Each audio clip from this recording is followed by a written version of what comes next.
Okay. Hey. Well, good afternoon, everybody. Welcome to If These Walls Could Talk. I'm Wendy Stuart. And I'm Tim Moss. Hi. And guess what? We are both here in the flesh. We are at Pangea. At Pangea, live from Pangea, where we were just here Monday night. Yes, we were. Because Joe Preston launched his book about Jackie Curtis. Yes. And we had a book signing and a Q&A and a lot of really fabulous New Yorkers. It was wonderful. The whole East Village crowd was here. Yeah. And it was a lot of fun. And then some, So Tim and I are all about, keeping it going. And whenever anyone does a piece of history, and again, Joe Preston and Jackie Curtis were related. He's kind of a historian in the neighborhood here because he grew up literally outside the door. Right. What did he call? He called Second Avenue Tree of Life. Tree of Life. So there you go. When you're walking down it, it was the Tree of Life. But history to us is very important, and there are people out there like changing it. We see it all the time. Yeah. Right. So Tim and I have started a crusade. That's right. We're a revolution. It's a revolution. We're on a revolution. To tell the truth. Wasn't that a show, To Tell the Truth? Yes, it was. Tell the Truth. Maybe we should be guests on. No, they don't have that. Wasn't show that anymore. like Kitty Carlisle? It was Kitty Carlisle. Oh my God, I can't. Oh my God, he name dropped. So we had a grand old time at the Get Out Awards. Oh my God, that was so much fun. Shout out, of course. We love Mike Todd and Eileen Shapiro. Eileen Shapiro produced it, and they did such a really great job. What I loved about the Get Out Awards is it was just like a kaleidoscope of all different kinds of awards, right? Yeah. It was like you were making a cake, and there were all of these ingredients, right? And political, it could be political, it could be the best bar, best doorman in Brooklyn or wherever. It didn't matter where the doorman was, right? Oh, but for me, what I loved about it was like a family reunion. Oh my God, we got to see friends I hadn't hung out with for a long time. It was wonderful. Yeah, wonderful. We had like Screaming Rachel came in from Chicago. Yeah, she's great. And she performed actually. It was so much fun. She's going to be on the show too. Yes, I think late April is when I'm having her on the show. Yeah. So you know what? We are here for you. We are here to uplift your spirits. No matter what is going on out there, we are pushing against it. Tooth and nail, aren't we, Tim? And on that note, I had an amazing experience here a couple of weeks ago. I had the fabulous musician and lyricist Lorraine Leckie, and just a really great, fun person. And she told me she was, performing lyrics written by a name that I knew as such a well-known writer. I've read so many of the things that he wrote. He was like, for me in the day, and even now, like a prolific writer, someone with incredible insight.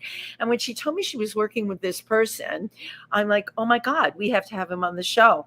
And guess what? That's just what we're doing today. And I just want to put this out there too, that I had rode down with him, and we had a delightful time getting to know him. And I just have to say, he's like the coolest person in all of New York City. Seriously. So if you rode with him, did you spill the tea with him? A little bit. They spilled tea. Is there going to be any tea left in our kettle? Oh, there's always tea left in our kettle. So without further ado, you've read his work in books and in magazines. He's a cartoonist, author, really incredible name. The minute you hear it, you're going to put your hands together for Anthony Haden-Guest. Come on in. And here we all are. Are we all in? We got to get cozy here. Okay, good. It's a good thing you didn't eat that chocolate croissant before you came on. Right? There wouldn't have been enough room for everybody. And just to let you all know how it's going to roll today, we're bringing Lorraine Leckie, of course, on again because the two of them have collaborated. We're going to start out first with Anthony because my God, if the walls could talk, they'd be speaking a lot, wouldn't they? I'm listening. Because you're a good listener. Welcome to the show. Oh, we have so much to cover with you. You've been in New York for how long? Since 1977. And I came here in 76. So, my God, huh? That's why I came. Yeah. He heard Wendy was here. Heard about me dancing by myself in Studio 54. Earl Wilson wrote an article about me. She dances alone. And I did. I would dance alone and I would shut Studio 54 down. But our paths never crossed, which is why today is so important. You know, Tim and I, you notice the people that we're starting to meet now that have been in New York forever and a day like we have. And it's just, you're not going to get to meet them until you're supposed to meet them. So why were we supposed to meet you today, Anthony? I know you've got a good one for Just this. your bad luck. Really. I knew you would have a good answer. Yeah, for but that. we always enjoy even people whose paths we might have crossed with in the past, but still get everyone's perspective on the past, on what you've lived, what you've experienced, what New York meant to you, what New York was like. Yeah. Because a lot of the younger people out there, they have no clue what New York City was like back in the 70s and the 80s and the 90s. Unless you tell them. Yeah. So that's It's got to come from the horse's mouth. Well, it was just great. It was coming here was really luck. It was luck. Oh, wow. Amazing luck. What kind of luck? Okay. I'd lived in a wonderful studio in the King's Road called the Pheasantry. The Pheasantry. In London. In London. Okay. Great people there. But then, rather New York story, a speculator swooped in and bought up the building and chucked us all out. Oh, and I was wow. wandering around looking for somewhere to live. I went to a tiny party, ran into Clay Felker, editor of New York magazine, who I'd done a couple of pieces for. I can't believe it. And Wow. he said, "Well, I've been looking for it." I said, "Clay, I'm kind of sleeping around." I've been there. He gave, There you go. he gave me a ticket and a contract. Oh my God. You're right. It is like That's amazing. those are really great stories. Right, because all of a sudden problem solved and the rest is history. Then you were here. And New York was wonderful. Yeah. It was London is a bit like LA in that it's not one city. Right. It's about 7 or 8 different cities. Compartments, Yeah. And right. there's parts of London I've never been to, never will go to. New York I know pretty well. Yeah. I love it, you know. Yeah, I think we have our pockets. So you came here then. What was going on when you came here? Like, what was the scene for you? Because you have a reputation. I don't have to tell you, as a bon vivant. Well, I think that's a polite word for drunk. No, it's a nightlife person. Yeah, You were, you came here and you immediately got swept in. Well, two incredible things happened, which was firstly, I've always been interested in the art world. The art world came alive. Literally within 18 months of I coming here. Mary Boone, Julian Schnabel, that Mary whole thing. Boone, Julian Schnabel. And secondly, disco, right. Clubland. Yeah, Clubland. Both those things happened within 18 months of my coming here. You were on fire, I bet. They transformed life for a lot of people, Yeah. myself included. Yeah. Can you explain or help me to explain, because I've tried, what New York City nightlife used to be here? It was an enigma. It was something just all on its own, and such an original time back in the 80s and the 90s with the club scene. You just kind of lived for the clubs, or I did anyway. Right. To go, they were just so fascinating and so much fun. What happened was, London, it's not as bad as it used to be. But it was very class concerts. There were lots of little class groups and this and that. You come to New York, maybe New York used to be like that. But the gateway of Studio 54, Steve Rubell said, let them all in. Right. Frat Boys, Euro Trash, everybody. We want everybody. We did. We danced with all of them. And suddenly there was this great, wonderful human soup. Yes. That's great. Right. It was a human soup. And Tim, you heard about, the Velvet Rope and Mark Beneke and all of that. In reality, like 2 times I tried to get in and he wouldn't. Then it was the 3rd time I dressed outlandishly. I got in and I got in every time after that. To Anthony's point, you could mix class. Absolutely. You could mix culture. And that's what was so different. Now I feel like everything's very compartmentalized. We talk about that all the time. It was such a free-spirited time in New York, and you could any celebrity, you could just meet them. Also, people were curious about each other. Thank you. Boy, it does everything. Yeah. It wasn't just famous people. They were interested in the way other people lived. Yeah. Yeah. And what brought us together was music and dancing and joy. Yeah. There was a lot of joy at that time, and it wasn't as challenging. I mean, if you were on a budget, right? I lived in a $500 a month beautiful apartment with brick walls, 12-foot ceilings, and so did a lot of other people I know. I used to see Madonna at Danceteria. We weren't like besties or anything, but we could hang out. The polarization and the lines of demarcation just weren't there, but it was very much because of it had to do with the time, right? The energy of the time. We're in very different times now. And also, in a way, as often happens, studios kind of taken over the story. Yeah. At the time, there were a lot of very different clubs. Oh my God. Crisco Disco, Mars, the Mud Club. The Mud Club, you know, some of them were oriented towards art, some were oriented towards, you could, going from one club to another, it was like going from one world to another. But you did it, yeah. And these were not just small little one-room places. These were huge, sprawling room after room after room. Including the VIP rooms. Yes. They were, where it all happened. Okay, they were sprawled in the VIP room, weren't they? No. That's too funny. So what would you say was one of your favorite clubs at that time, and why? Gee whiz. It's like, pick your favorite child. I had great times in Peter Gayson's. Peter, Limelight. Limelight, the Underground. It wasn't a studio. The studio was great. It was not a studio. The Mud Club was great. The Tunnel, I personally love the Tunnel. They had an incredible. The Roxy had that was the first time I ever heard sound separated. And Lorraine Leckie, who's off screen right now, when they separate the sound and what do you call that, quadraphonic, or when it comes at you from you don't even need a drug. The way what they can do with the sound can just completely send you to another place. And they were also experimenting with all of that, with sound, with lights, with lasers, with it was just everybody being as creative as they could be. And the daytime, you'd be going around, you see somebody with a little bit of glitter on them. So, I was there last night. Or people that were out all night and would go to work the next day. Yes. I remember doing that. I don't need any sleep. I'm in my 20s. Either with a stamp on my hand or with a bracelet on. Well, those stamps don't come off easily. Let's just face it.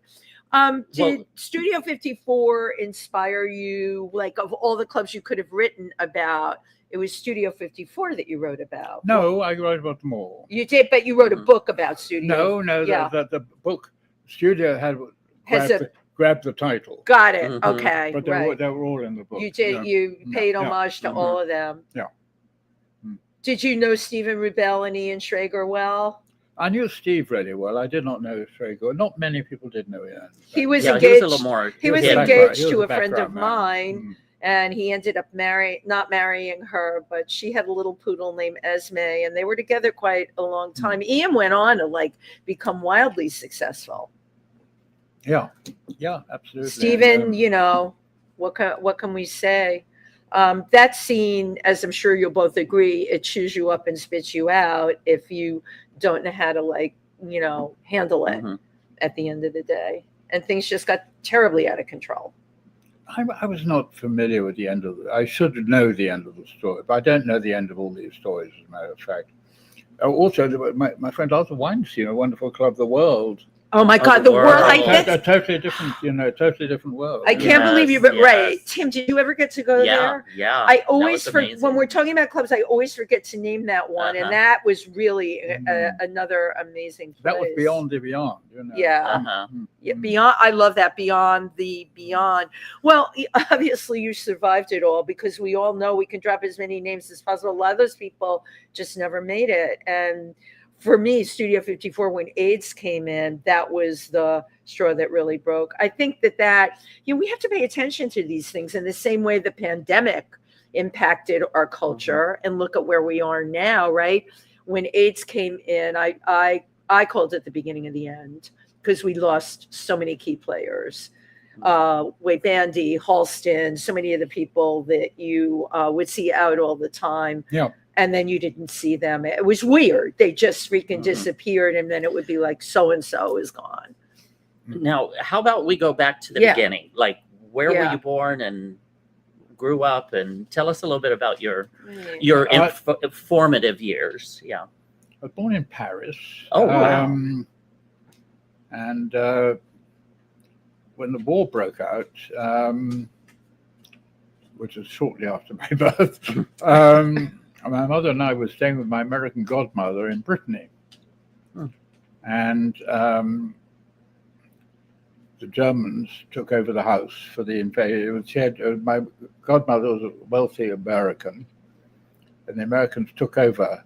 The war broke out. The Americans all left, leaving our mother in charge. My mother was Russian Jewish, but she had an English name, thanks to my father. And she was working for MI9, which is not spies. It was to help repatriate wandering British soldiers. Wow. Well, yeah. And all this is in a book. And my mother I partly grew up, the Forbes family got the place back after the war. And my mother I knew there was a lawn floating down towards a cliff. And my mother was sitting there watching German soldiers playing football. What a time. And the German general came and sat next to my mother and said, "Mrs. Haden-Guest, you see that man there? He's more important than I am." All this is in a book. It's not coming out of my fertile brain. It's a book called Dreamweaver. And she said, "What do you mean? You're a general." He's a Feldwebel, which is corporal. He said, "Yes," she said, "but he's Gestapo." Gestapo. And the German general and a junior SS officer drove my mother and I out of occupied France to the border of Vichy, France. Wow. Dropped her on the border. Imagine being saved by an SS officer. Oh, well, and you're Jewish. God. Let's add that in. Your mother's Jewish. I said, yes. Yeah, yes. That's like. And that's scary. Anyway, and this was only in internment camp. It was British colonels, and dancing girls in the Crazy Horse Saloon, I think. My mother escaped with me. She crawled out of I was the youngest British escapee in the last war. I do not remember the specifically. I was 4. Yeah. Right.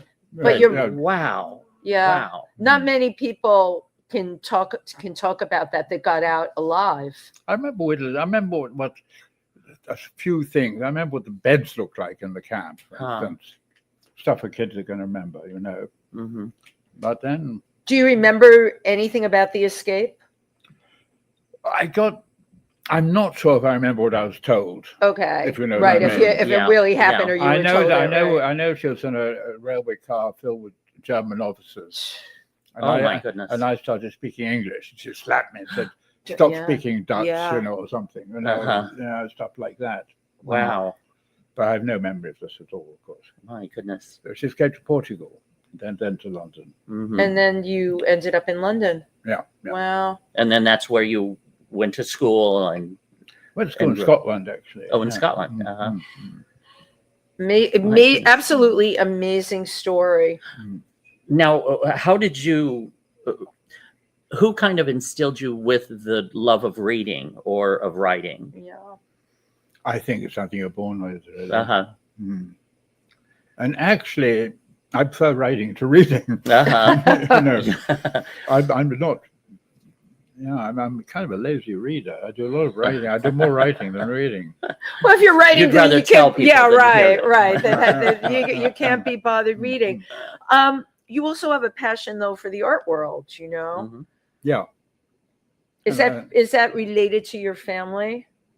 No, I know my stepfather was a good artist, but no, there's no blood relation as far as I know. But I was drawing from a very early age, very badly. But you went on to also, though, write books about the art world, and you know, from your own perception, actually a critique of the art world. Well, because the whole art world exploded while I was here, you know. Yeah. My generation, 60s London, you know, visually aware kids, they weren't going to galleries. They were looking at rock and roll posters from San Francisco, yeah, right. Reading Zap comics of Al Crumb and all of that. Sure. art was a special interest, like poetry. It was not. That all exploded while I was here in New York. Wow. Art suddenly came to life. Mm-hmm. Well, your timing couldn't have been more perfect. Lucky. Did you? So, in the times that you were writing about art, because you've been here for a long time, how would you say it's evolved, or not? Or I'd be curious what you would say. It's quite simple. It's become the dominant medium. It's the dominant medium. People don't read much anymore. Mm-hmm. People don't go to movie houses anymore. I guess there's a lot of streaming and all of that. But we live in a world of images, not of words. Yeah, right. Really well put. And also with social media, it's like headlines. It's just this and this and this. Yes, it's rapid. Fast, it's very fast. And we are in an image-oriented world. Do you think it's weakened the kind of art it just seems like there's so much art out there? It is a problem. I often repeat, I was speaking to a guy who wrote the book called The Triumph of American Painting, about how the abstract expressionists, New York replaced Paris as the world art capital. And I asked him, I said, at the height of the abstract expressionists, how big was New York art world? He said, without remembering, he said 200 people. Now, of course, it wouldn't fit onto... Right. It wouldn't fit into Brooklyn, Yeah, right. It would be overflowing. I just say many artists, too many artists. Yeah. Mm-hmm. I'm glad I'm a cartoonist. Well, I have to just hold this up too. We'll talk about this later, but this is the DVD CD that Lorraine and Anthony did, and I love the cover of it. All your cartoons, I can spot your work, and I'm not a connoisseur of any kind of art, but I can spot your work. Who is this supposed to be? And my dream woman. What is she saying? Oh, Anthony. That's what it looks she's like. not looking very happy, is she? You're a dream woman. That's like hilarious. So, with what you're saying about the art world, I think there's so much art and everything out there. It has really diluted things. And Tim, you hit on before the amount of images online. What we were always talking about Instagram and how we have to represent ourselves. And we meet tons of photographers and they all have Instagram. So for me, it is often overload. What happens is, and I want your opinion on this, are we bombarded with imagery so much that we can't differentiate one from the other? No, I think one can, but it's different. I mean, back then, if an artist made a reputation, they were going to be around a few years. Right. Now it's a TikTok art world. They're here, they're huge, and then they're gone. Yeah, very true. The TikTok art world, right? Here today, gone tomorrow. Now you interviewed Basquiat. Yeah, Jean-Michel. Yeah, he was very nice. He was very incredible, smart kid. Smart kid, right?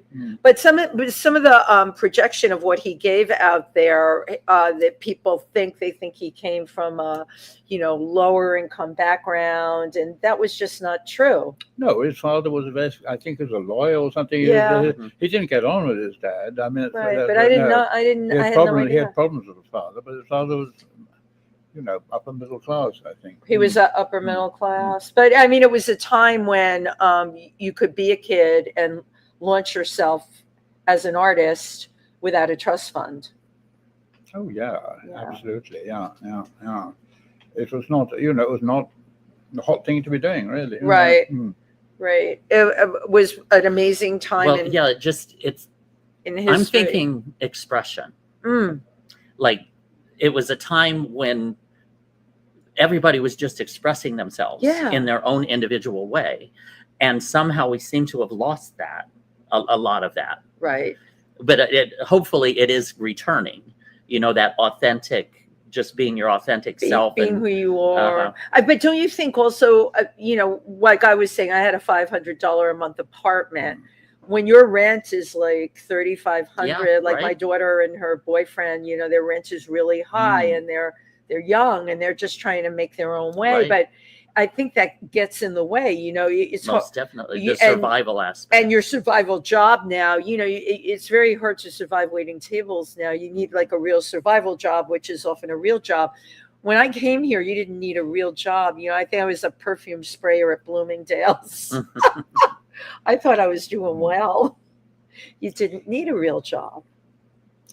Yeah, but incidentally, the other thing we should, Jean-Michel Pascal, remember, he started as a street artist. Yes. With Aldias, who's very active now, and as an artist, I know. And there were all these other, street art was huge. Street art remains massive, and so does outsider art. But the outsider art fair was enormous. The outsider art fair. Yeah, right. And there's a real hunger there for good-looking stuff to put on the wall, Yeah, we all want good-looking stuff on our wall.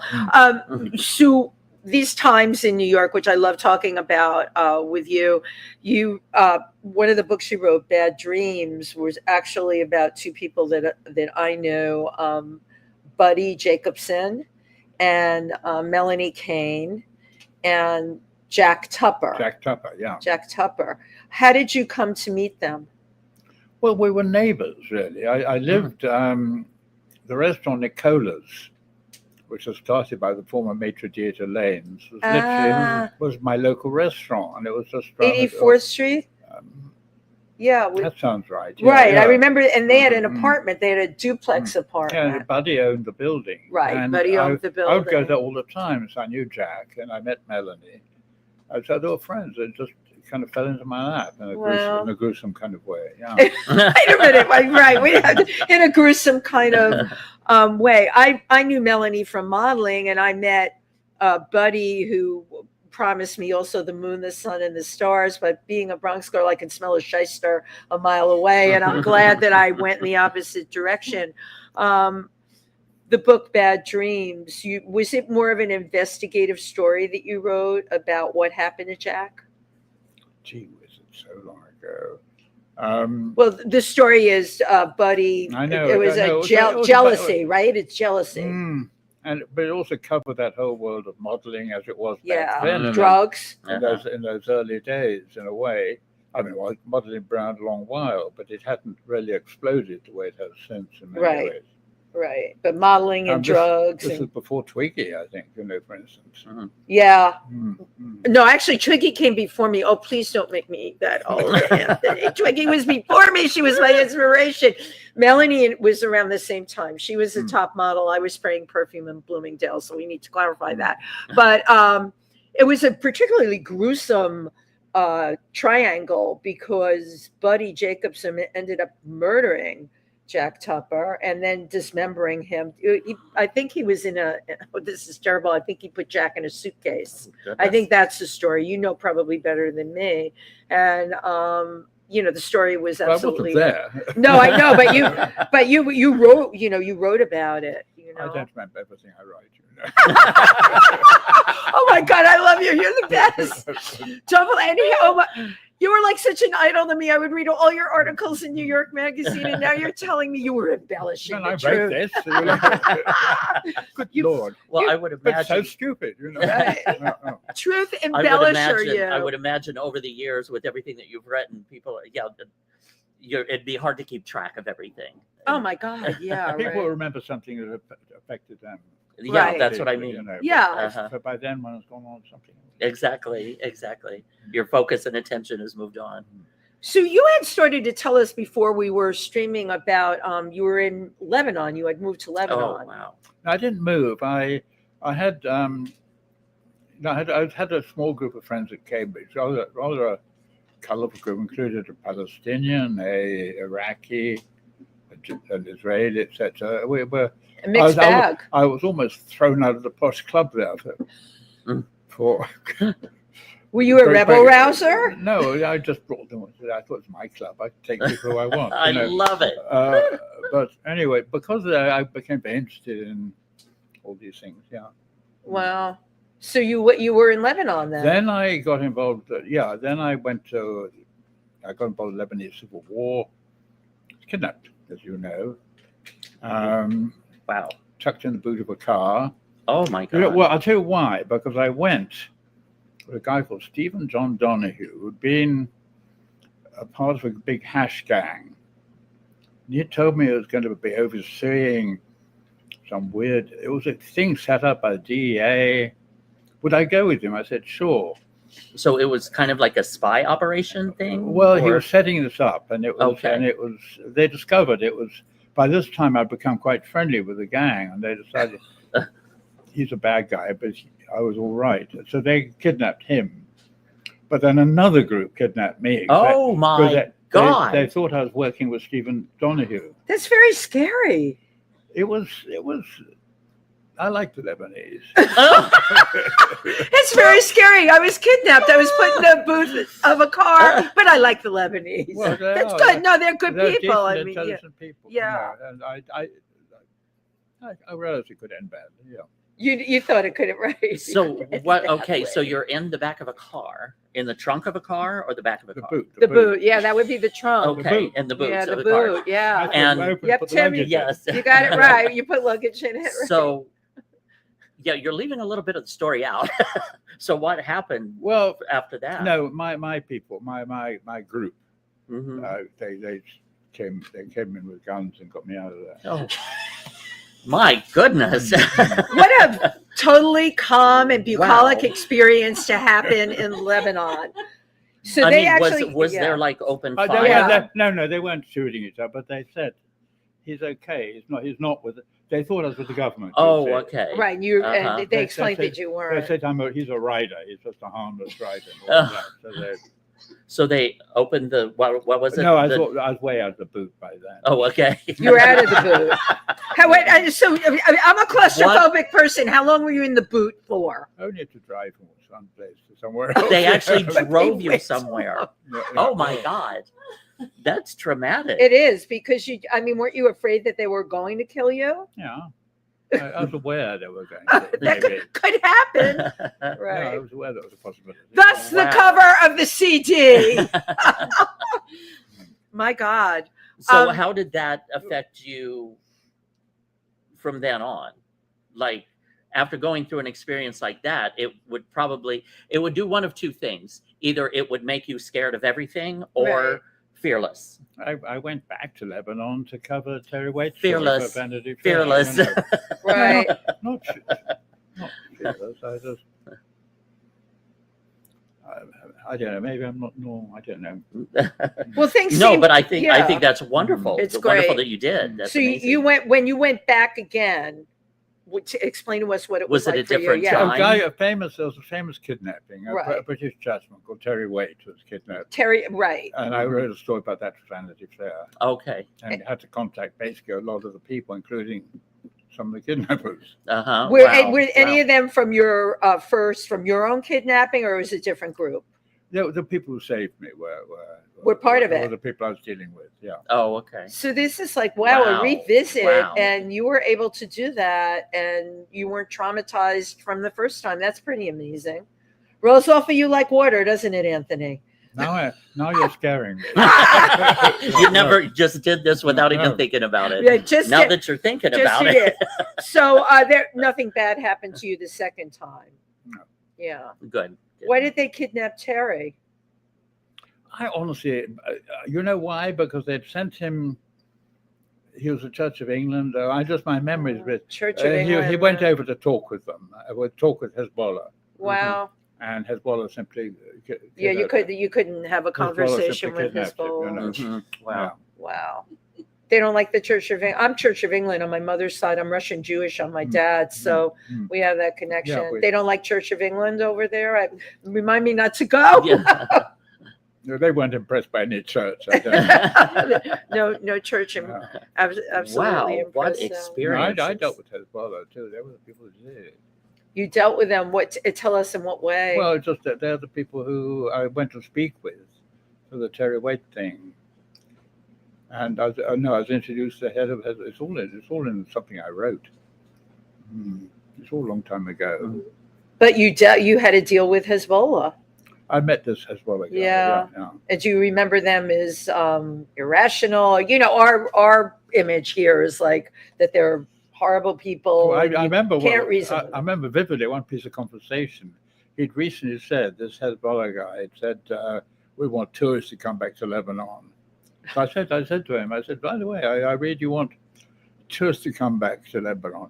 He looked at me, he looked at my feet, he said, yes, tourists, but not spies. You stand like a military man.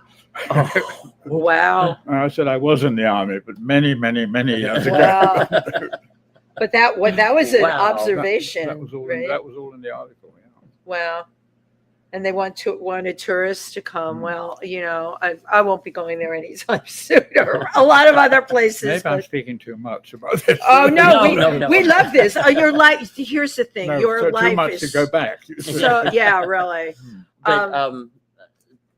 Because your interpretation, I'm trying to, the way your mind works, right? Because you can take political situations, you can take social situations, and attach an image to it, and kind of find the humor in it. Yeah. Yeah.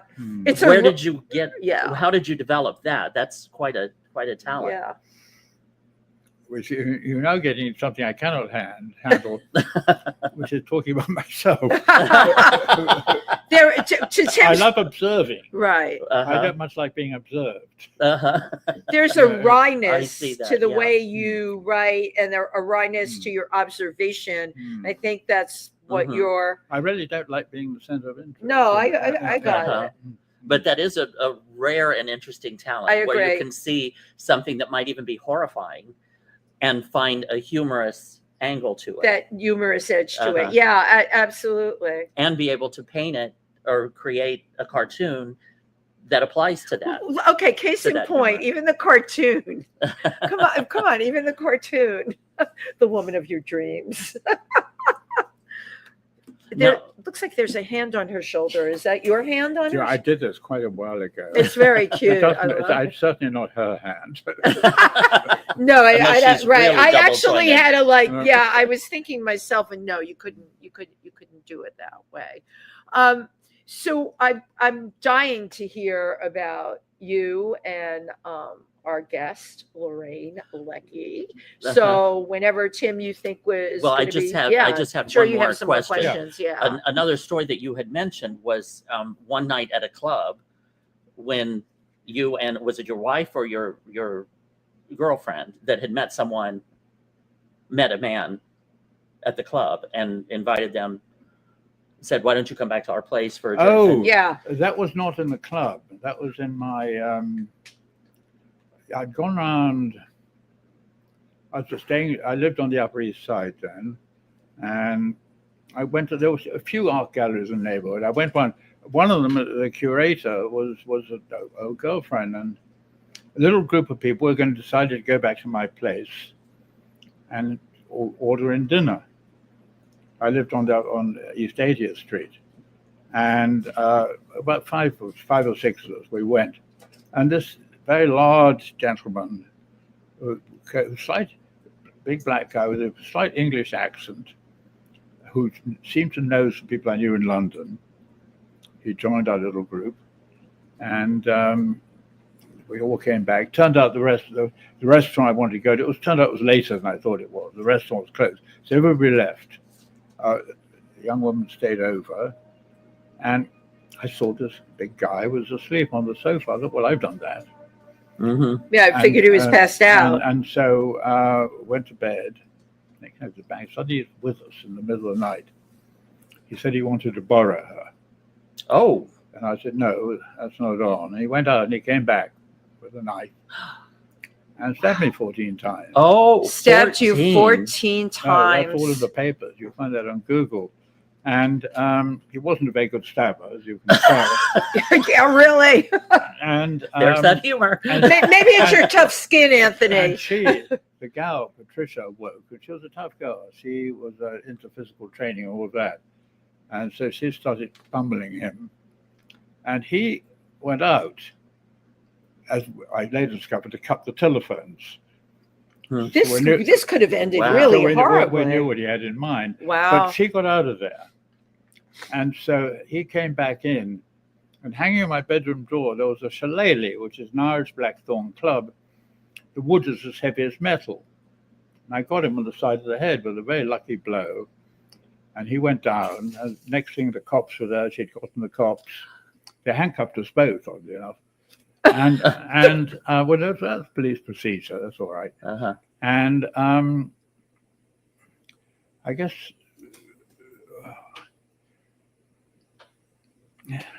I guess that was the end of it. It's called Horace Harris. He got 50 years. You don't attack a writer in this time. Yeah. No, that's very. He could have killed writer. you had he been a better. 14 Yeah, times. really. Yeah.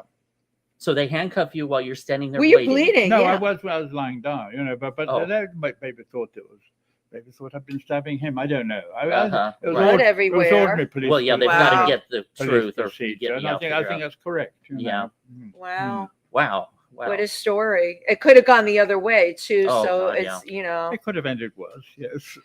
What's amazing to me from these conversations is the amount of close calls that you have had. Well, I want to add one thing to Yes. that. Because of getting this guy with one lucky blow, and because Patricia, I thought, okay.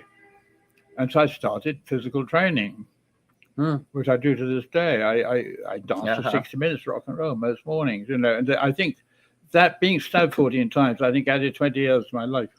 There you go. Yeah. Talk Wow. about making lemonade from lemons, right? Stabbed, and 20 years later, you can look back and say, it added time to my life. That is seeing your glass full. Yes. Yes. Absolutely. Well, we want to Now, bring Lorraine Lorraine. on. Yeah. So, how are we going to? We're going to slide. I'll slide out, and Lorraine can come in, and I will just set off screen here. How about that? Now the conversation is going to improve. Now, oh, stop. Okay. Oh, no. Stay Oh, there. you're going to be stay here. right there. We'll put Lorraine there. Don't you just love streaming? It's all so cozy and. Wow. Make sure you're all, so, squeeze in just a little bit more. Okay. Tim, you Tim, can No, fit. no, you go. Yeah. Yeah, everybody squeeze Tim, in. we got all. I There think you I go. could get Perfect. you on. Look at me. There's a lot of That's room here. I'm like here. a half a person. She is, Lorraine. She's tiny. See, I I'm think we can tiny. get I can everyone fit. in. I'm Well, the I will kind that do- can sit on the air. Like Okay, sleep Tim, on lean the in. How about that? Yay, we did it. I There was we go. determined. Okay. I could sleep on the floor of the airplane. Okay. There we go. And Tim, if you See, angle we're your all head, in. look at us. There Oh we my go. God, we're all so cool. Did you just give So- a little peck on the cheek, Lorraine? Yeah. Oh my God. Firstly, I just want to hear, because one of the things with you was your birth. I saw some. Oh, Yeah, yes, could you my just mention birth. that first off? I was born on a horse. On a horse. With no I name. hope it wasn't- felt I- good to Northern be out in the rain. Ontario. I hope it wasn't a long ride. And that was the first part of my life, horses. Wow. Right. Yeah, I Wow. was horsewoman. Your mother was riding a horse? Gave birth to me on the horse. Yeah, it's pretty Wow. incredible. That's right? that's a new Uh-huh. one. That's an original. That's why Anthony and I get along so Right. good. And Lorraine is from Ontario before the tariffs. Oh, sorry, I had to get that in. Did you hear that the premier of I know, he Ontario told it, Ford, he said, if you F with Canada, I'll Yeah. turn the lights off. They're in turning New the lights York. Yeah. And I'm sure all of you will agree with me as New Yorkers, our electrical bills are too high anyway. So it's like, I'll get one of those headlamps that Yeah, we could do use. like a month or two without We election. could. We'll have lanterns. We'll all be good. Lorraine, thank you for coming back on this show. The reason, of course, when Lorraine was on before, she mentioned that she was performing and Anthony Haden-Guest had written the lyrics. And I'm like, wait, what do you mean? I know that name. And then she started to tell me, can you tell us about your collaboration? Well, I met Anthony at Rockwood Music Hall. Okay. And I was performing there solo, No Demons. Mhm. And I saw Anthony in the audience and I said, oh my God, Anthony Haden-Guest is here. How cool. So after, he came up to me and he said, darling, would you like to put music to some of my verses, some of my Wow. words? And I said, okay. And the rest is Yeah, history. so we made this beautiful album. Incredible. Yeah. which is I can't wait to play it, and I'll play it in my car because I still listen to CDs in my car. How many pieces have the two of you collaborated on? Well, there's nine pieces. On and then- here, Yes, right? 9 Wow. pieces. And this one, Goodbye to All This, I actually forced Anthony to do it. You had to force it. I had forced Anthony, him what did she and do to in you? the studio, and I said, "You have to recite something." And my demons were wanted to, would accompany him and everything, and he did not want to do it. And I put on the pressure. Wow. Maybe a little red wine as a teaser. That'll do it. Yeah. And you know what? Red wine will do it. It's called Goodbye to All This, and Anthony's. It's wonderful. Yeah. Well, I first of all, what I love, you're from two different times, two different points of view, and yet you're bringing it all together on this, which really makes things interesting. Well, we're both artists, and we live in a world of. I love what you said. We live in a world now of images and not words. Anthony and I definitely live in a world of words and images, of course. Right. But words are so important. Well, absolutely. And when poetry is so important. Well, because you're painting those images with those words. Purpose getting close to images. Now, Anthony, you were writing something before. Were you going to read that for us? Well, I'd forgotten to bring it, so I hand wrote something. Oh, that would be so great. Yeah. Cheerful little song, appropriate for the time. Okay. You got a great audience, captive audience. I understand a brand new virus is on the loose in our dimension. The toll it's taking will soon rise higher, or so I heard some science dude mention. Not we're paying too much attention. Rum-tum-tum, tiddly-pom. Let's all go out and have us some fun, not sit around waiting for the bomb. Some say you're rather feeling the heat. Some say it's going to get a lot hotter than this. But squoosh those liars, truth deniers, starting fires. A cool party's something with us mustn't miss. It's dumb to sit in your bum at home, just glooming and waiting for the bomb. AI is already everywhere. It's gotten into the earth, the sea, the air. It's gotten into our art, our singing, our writing. Now it's muscling up to do our fighting. So things might be getting quite exciting. I guess you can guess where I'm coming from. We're not simply waiting for the bomb. Oh, wow. You just wrote this. Wow. No, I just hand wrote it. But you hand wrote it, but the fact that, TypeScript, yeah. Tim, if you had to sit down and rewrite something that you wrote verbatim and say, same here, you amazing mind. I mean, word for word, that is pretty incredible. I know you're humble, but I have to tell you that I'm not humble. I'm a reserve. I don't like being observed. You don't like being observed. You like to be the observer, right? Yeah. But you know what? Very, very, very impressive. So, Lorraine, you do these Monday nights now. Can you tell us? It's once a month. Okay, so I get 13 artists because it's like I'm witchy and it's like a coven. So I get 13 artists. Like that. And my idea was for people to be able to present new material. And we do it in a very small space. So the audience would be the performers and we'd be 13 like a coven, and it would all click magically. So I chose Pete's Candy Store in Williamsburg. Of course, nice. And now it has a following, where people, so I do it the second Monday of every month. It's the second Monday, to 8. Right. And I even said to the club, we want to do it early so we don't get in the way of anything. Like I didn't want it to be that people have to promote it, because promoting is, Yeah. No, you want an organic situation with and people. so, but now we have a local following and all kinds of people come. And so I have like the world of New York artists. I do readers, storytellers, and I do poets, and the odd comedian even gets in, but mostly songwriters. Right. And so I curate it very carefully. I do all age groups. I make sure I have 13, so I'll make sure I have like 3 older women, 3 younger women, 3 older, I want to mix all the ages. And I have 1 reader, 1 poet, usually a comedian. And I curate it really quickly. Like oh, I believe you can. And then I try to be mindful of using like a lot of different artists in the community, not so. So it's the second Monday at Pete, so people can try new material, and it's a very free situation. And afterwards we hang out, and in the summer they have a big garden. Anthony was there Monday. Oh my God! And we all hang out, and we do a beautiful photo together at the end. I'll be there for the photo. And my husband Billy Leroy takes the photo, and it's really I posted it yesterday, and the audience members, I get them to come up with the performers, and we do a photo at the end. Wow. I love that. And you guys are welcome to come. You're going to come in May. Yeah, right? I told you I'm definitely coming. I'm going to make sure that I'm there. And now that you told me there's a garden, I have a thing for gardens. And pictures. Pictures of gardens. That's me. She's there. If I can pose in a garden and have my picture taken even better because the light is going to be. No, I'm just joking. But what made you come up with this idea to do this? You know, I just get ideas, and some of them fall flat, believe me. But I'm just an idea person. I love you. Don't know how much I love you. You're so you're so genuine. You are the person that was born on a horse. and I can't imagine. Right? I know too. She's fabulous.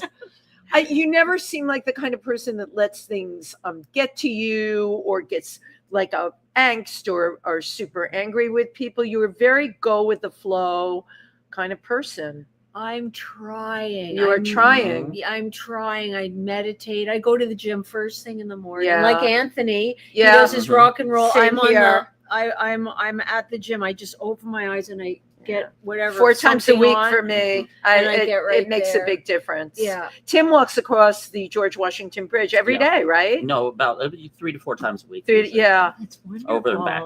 Yeah. Wow. And I rehearse. I always sing while I'm walking. How far is that?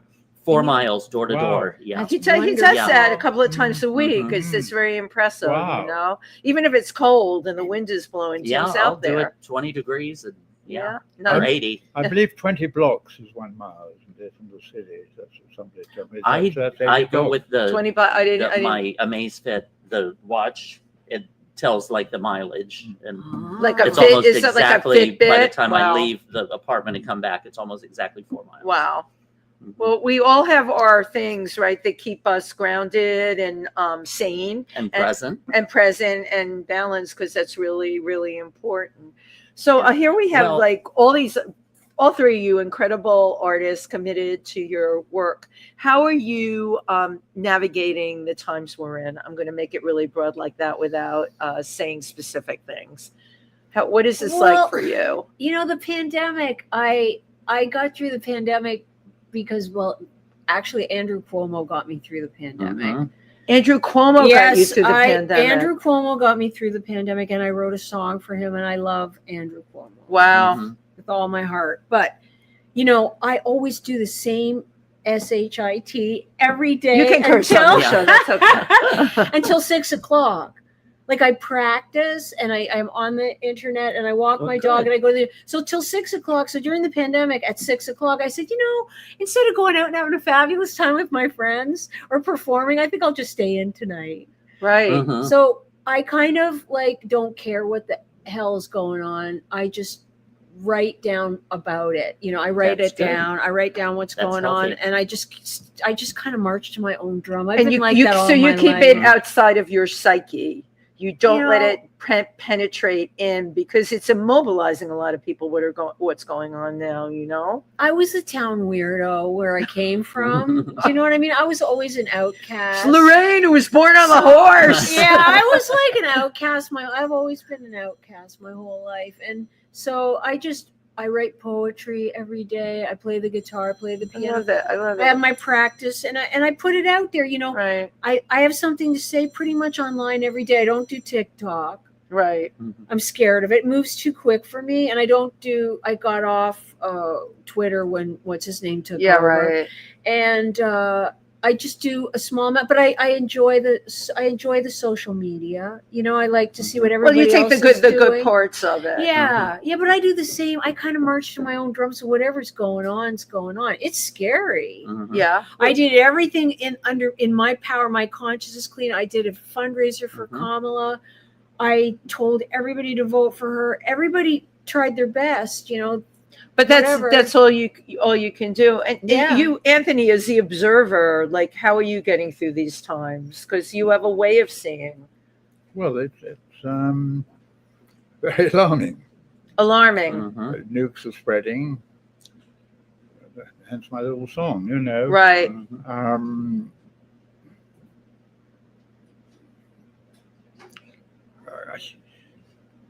I tend to keep my mouth shut about these things because it's depressing, and one just wants to keep one's vital. We have to keep going. Everybody has to do what they need to get through. Other people are working on it, Right. Yeah. That are hopefully qualified to work on it. And just talking about it, it's not going to solve anything. I agree. Yeah. I agree. Because for me, I have consciously chosen to cut down any news time. Brilliant. Same here. Brilliant. But yet I still do enough to keep informed of what's going on. As we should. Leave it there and leave it there. Right. But you're out there doing your thing, and I think that's that's true for all of us. That's what you have to do. No matter what, no matter what's going on. And I always say, keep your eye on the prize. What's your prize? What is your big vision? What do you want next in your own life? And it's not in a selfish way. That's in a way that what's going to satisfy you. Funny that you brought up walking the dog. That's become a very therapeutic thing for me. Walking Nugget. Even though this is disgusting. He licks urine in the street. Why does he do that? They all do that. It's delicious. Why do they do that? Why do they do that? My daughter said it's this. They like scent this of the other dog, maybe, or something. Yeah, but Tim, we put our dogs on a human level. At least I do, and I know Lorraine does too. And then when they go do that, it just spoils it, right, Anthony? It spoils it for me. I thought I was the only person that did that. It spoils it. Dogs are wonderful. But when they're when they're kissing you, and I'm his whole world, and he both arms or paws around my neck, and then I have that image of him licking 79th Street. I know it's just so gross, and I don't know why I brought that up, but I did. Because Lorraine was talking about walking the dog and the things that all of us need to do to make our lives great. And also, it's only 3 years and 10 months left. Right, and I can tell you that hopefully because I fast forwarded on the calendars, and that is exactly true. That's so funny that you know that. Oh my God, that's your next song. Yeah, that's your next song. It's like the Johnny Cash song, 20 more minutes to go. That's going to be your next song. Well, so get busy on those lyrics. She's waiting for you. But I think it's important that the best revenge is, the only thing that scares the devil is laughter. Yeah. That's how the Czechs got through the occupation, the Russian occupation. It's like you laugh at the devil, ha, ha, ha, ha, and have a great time. Right. And even if you're going to go down, like look at Anthony, look what he's been through, and he didn't go down. No, because he was in the boot of a car and he didn't freak out. And he has a very unique way of laughing at the devil. Yeah. Making a joke about it. And maybe, oh my God, maybe that's the song, Laughing at the Devil. Laughing at the devil. Oh, there we go. There you go. So you can start working on laughing at the devil. Happy devil. The happy devil. Laughing at the devil. Back to demons again. It's always back to my demons. One thing that you had mentioned on the write down was you had pointed out a bookstore.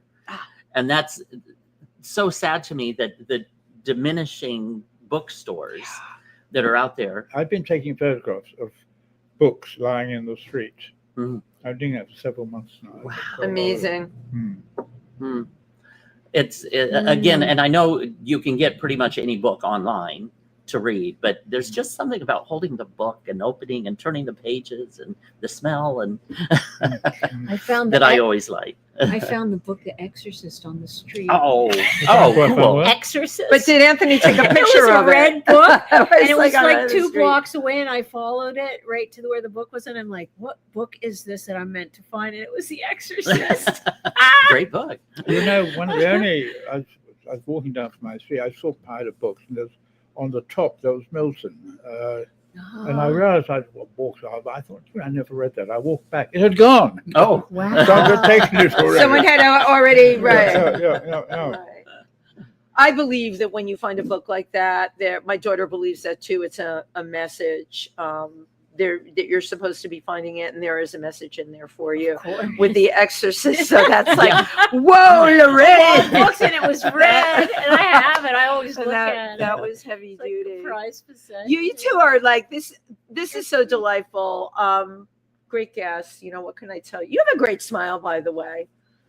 You do. I know. Great everything. Yeah. You know, I know you don't like to be called out, but smiling, Lorraine too. That's a big thing for me. You know, when you talk to people and they either their eyes don't meet yours or they look away and they're what I call mask face. Your whole face when you smile just completely lights up. And I would largely say that that's what's gotten you through. You know, we were saying on the way here, one of the really alarming things today is nothing to do with it's the way social glue is dissolved. Mm-hmm. Social glue dissolved, because of these stupid screens people look at all the time. Right.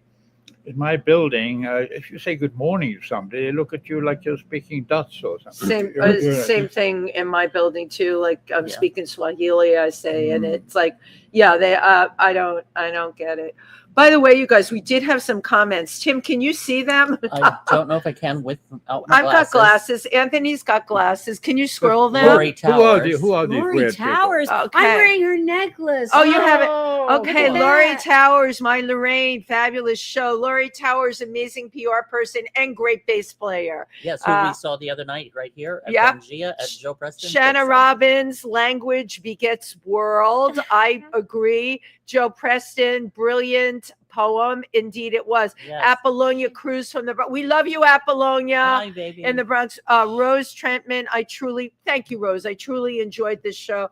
That Rose Trentman is become like my guardian angels. And Suze, of course, our amazing designer friend from Boston.